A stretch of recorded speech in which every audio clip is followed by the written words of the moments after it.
'n glas drinkwater gaan jou binne die volgende 5 jaar 5 keer meer kos. Suid-Afrika is tans 30ste op die lys van lande met waterskaarstes. En om in ons toekomstige waterbehoeftes te voorsien, gaan die regering sowat 570 miljard oor die volgende 10 jaar aan waterbewaring moet bestee. Die verbruiker is die een wat gaan opdok. Maar nie Ross Badcock Walters nie. Hy het met 'n baie slim idee vorendag gekom om water gratis te bekom en so baie geld te spaar. Terselfdertyd verlig hy ook die druk op munisipale waterwerke. Ross vang dou op en hy doen dit op die strand in Durban. Essentially, the dew catchers suck in air through air filters and then pull the air down to its dew points, so you get condensation, just the same way that rain is formed in a cloud. Ross se inspirasie kom uit die natuur. Sy toestelle is ontwerp om vog uit die lug te onttrek op dieselfde wyse as wat kondensasie plaasvind. En hy produseer duisende liters water per dag. Alles vanuit 'n doelgemaakte skeepsvraghouer. Durban's very unique and has a lot of advantages in terms of the high level of humidity we have here almost throughout the year. The humidity level today is upwards of 75%. So we're able to get upwards of 2,000 litres of water straight out the air today with no impact on any other existing resources.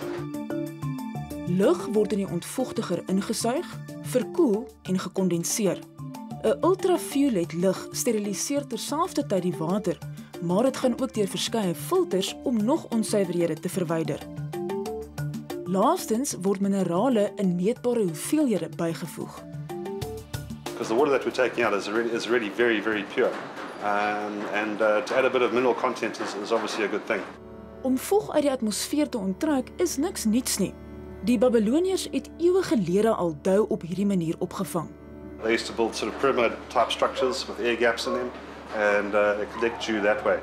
In Santiago in Chili vang die inwoners die mis op wat vorm wanneer die warm woestyn en koue seelug ontmoet.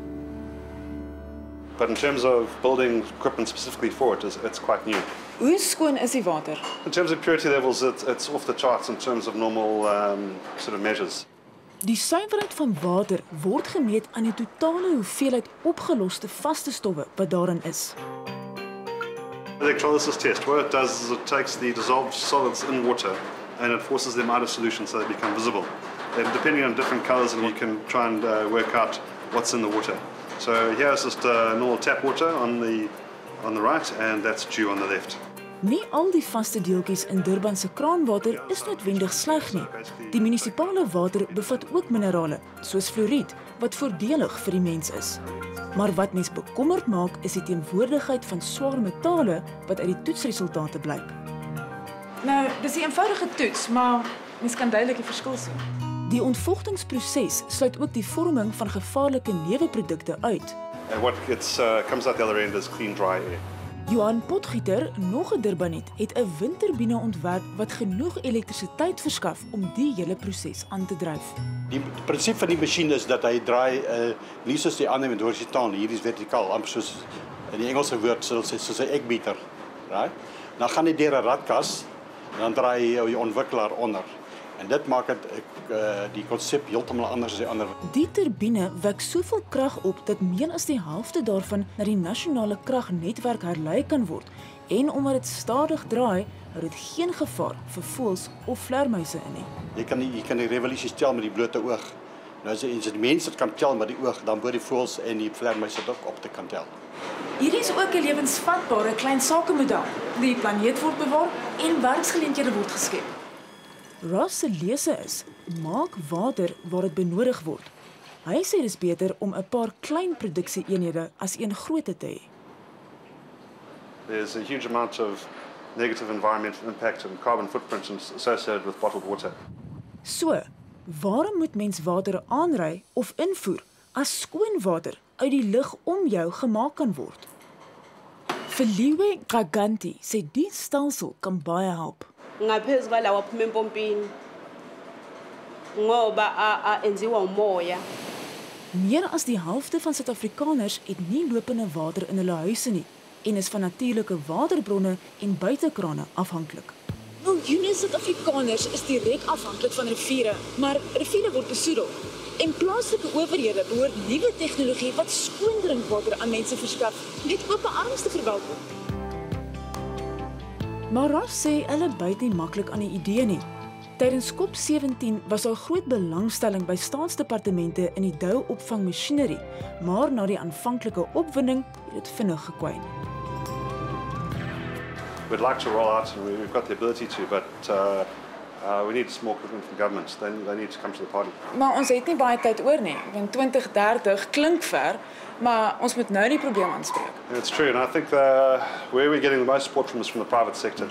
Besighede raap die eenhede op vir drinkwater en restaurante sê dis 'n modieuse toevoeging tot hulle spyskaarte. We also incentivize our customers to recycle and reuse their bottles. We actually actively buy back our bottles from our customers. A lot of people put the recycle sticker on their bottle, but it's just become like greenwash. Unless they're actually prepared to take responsibility for their own packaging, it's meaningless.